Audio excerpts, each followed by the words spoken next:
Hi friends, நம்ம இன்றைக்கி எங்கே வந்திருக்கோன்னா சங்ககிரியில் ஒரு கஸ்டமர் ஏசி அண்ட் கேமரா சர்வீஸுக்காக கூப்பிட்டாங்க. கேமரா செக் பண்ணிகிட்டு இருந்தேன். ஃப்ரெண்டு வந்து ஏசி பார்த்துட்டு இருந்தாங்க. ஏசி பார்த்துட்டு ஏசியில் கேஸ் சுத்தமாக இல்லைன்னு சொல்லி செக் பண்ணிகிட்டு இருந்தாங்க.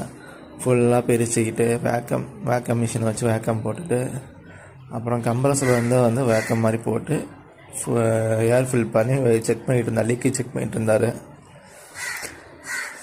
லீக்கேஜ் இருக்குன்னு செக் பண்ணிவிட்டு அவுட்டோர் ஃபுல்லாக லீக்கேஜ் செக் பண்ணிட்டு இருந்தார். அவுட்டோர் எங்கேயும் லீக்கேஜ் இல்லை.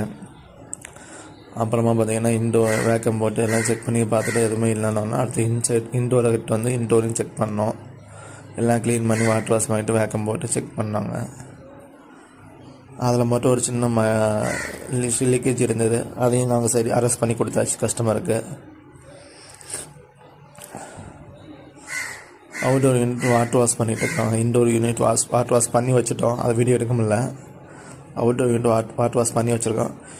இன்டோர் யூனிட்டை வாட்டர் வாஷ் பண்ணி வச்சுருக்கோம். உங்களை காமிக்கிற பாருங்கள். எல்லாம் பிரித்து வாட்டர் வாஷ் பண்ணி வச்சுருக்கோம். இனி எல்லாம் ஒன் பை ஒன்னாக அசம்பிள் பண்ணிவிட்டு இன்டோரும் அவுட்டோரையும் ஃபிக்ஸ் பண்ணி கஸ்டமருக்கு எப்படி கூலிங் செக் பண்ணி காமிச்சிடலாம். ஃபிக்ஸ் பண்ணியாச்சு. வேலை முடிஞ்சது. வீடியோ எடுக்க எங்களுக்கு முடியல, டைம் இல்லை.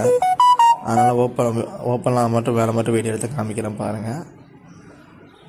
இன்டோரையும் ஃபிக்ஸ் பண்ணியாச்சு. அதோட கூலிங் டெம்பரேச்சர் காமிக்கிறேன் பாருங்கள். 8.7 வரைக்கும் நம்ம கூலிங் வந்துருச்சுங்க நமக்கு. அதை அந்த மிஷினில் காமிக்கிறேன் பாருங்கள். எவ்வளோ அழகாக இருக்குது பாருங்கள் கூலிங் டெம்பரேச்சர். ஓகே, பாய். ஏதாவது சரி சொன்னால்